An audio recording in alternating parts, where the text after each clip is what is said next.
ዓለም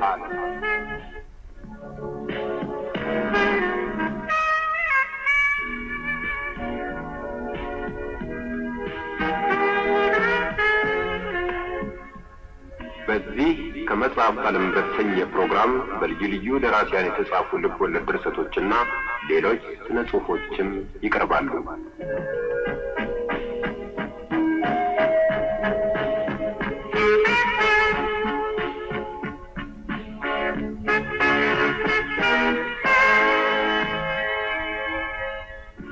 ከመጽሐፍ ዓለም